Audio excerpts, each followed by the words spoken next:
Hey, what's going on, everybody? Welcome back to another episode of Caffeine. I'm David Cherry. I'm a coach to founders and creators, and in every episode, I try and give you just a little bit of a tidbit of maybe coaching or advice that you can take with you and use for your workday, for some self-reflection, or just something to kind of ponder in the background. Today, I want to talk about how do you know what it is that you really want? You'd think this would be an easy question for people to answer. If you ask somebody, what is it that you actually want? What do you really want here? It's a great way to guide somebody through, to coach them, to get a sense about the direction that they're trying to head in. And often when I'm speaking with somebody new on a coaching conversation, I'll ask that. I'll say, okay, so what is it that you really want? And often people have a difficult time answering that. They really understand the problems that they're thinking about. They really understand the stresses that might be arriving, and they might have some simple answers that fill in for the idea of what they really want. They might say, well, I really want, more money, or I want a house, or I want, to have a YouTube channel, or I want to have a podcast. And this is a difficult subject because very frequently our wants change. And also very frequently we reach some of the wants that we thought were the things that we wanted. And then we realize that it feels like the goalposts have moved. Like, I really want to be, X person in this company. And then you reach that, maybe you get hired and you finally get to that goal. And then it feels like, wait, is this all there is? And so I think the first thing to just understand as you're pondering this question is that what we really want are feelings. Now, you might say, I want a boat. You might say, I want a new car. You might say, I want a new job. But really what we want is to feel the way that those things we imagine are going to make us feel. And so with the boat, it's sort of this feeling of freedom, this feeling of joy, this feeling of fun. With the new job, maybe it's a feeling of success.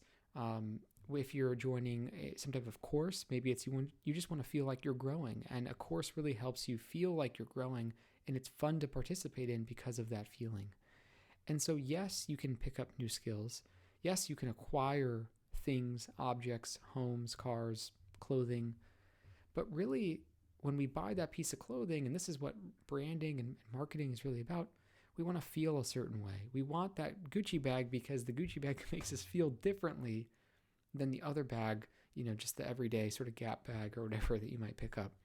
And so if you can understand first that it's really just a feeling that you're after, then you can start to think about, what are the things that really give me those feelings? And can I have some of those feelings on my own without that thing? And that's a great way to figure out if the want you have is really a want that you truly desire. So you want a Gucci bag and you say to yourself, I really want this Gucci bag.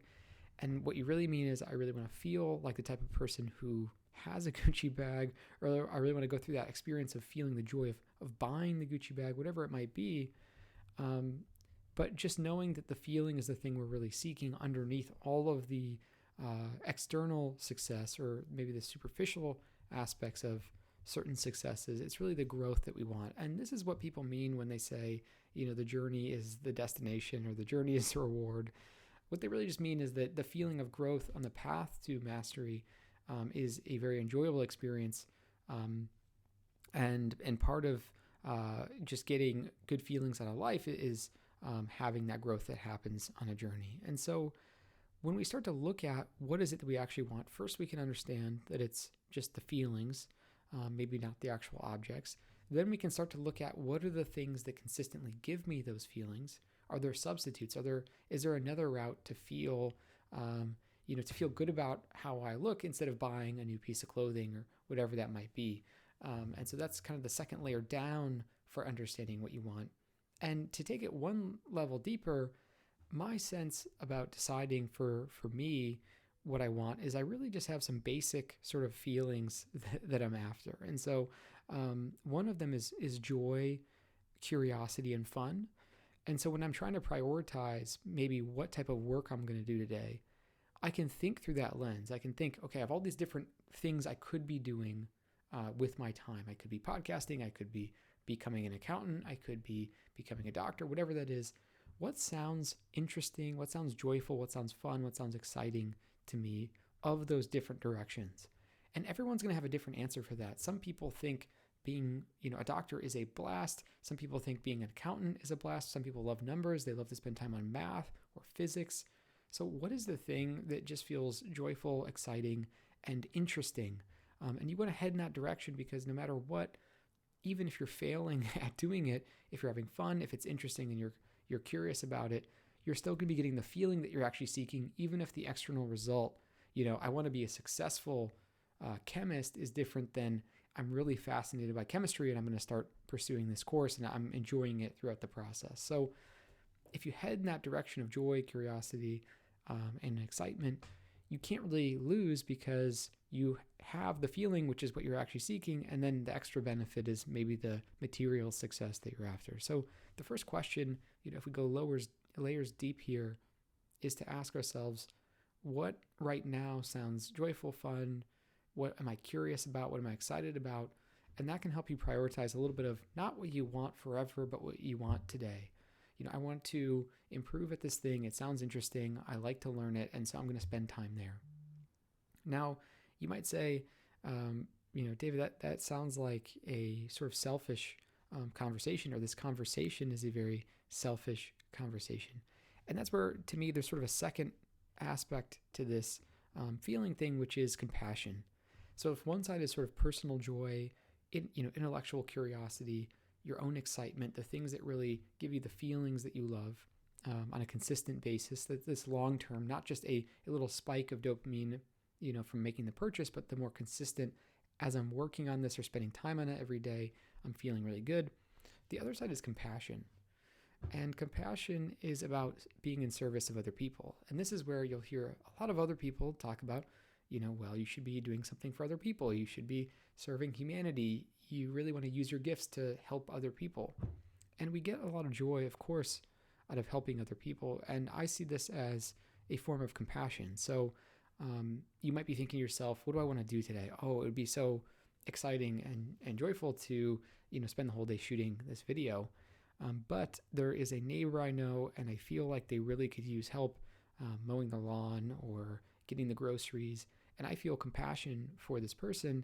And so because of that, I want to help them out. I want to do something because I care about them. And instead of focusing on what do I want, you're focused on other people and seeing what they want and helping them fulfill that. So if you can have compassion and empathy for other people around you, you can also get a whole host of different feelings and, different purpose for what you want by pursuing compassion. And so, today, as you're thinking about, how do I decide what I really want to do? Maybe you have to make a decision. Maybe you have a lot of different choices or opportunities you're trying to decide from. First think about what is most interesting to me and what sounds fun and, something I want to engage in regardless of the results that I might achieve. Again, a layer deeper than just the superficial sort of outcome. And use that to sort of identify, okay, actually this course is the thing that I'm most excited about. Okay, spending time preparing for this marathon is the thing that I'm most excited about and curious about and feels like it's going to give me joy. That'll help you stack rank some of the options that you might have for what you want.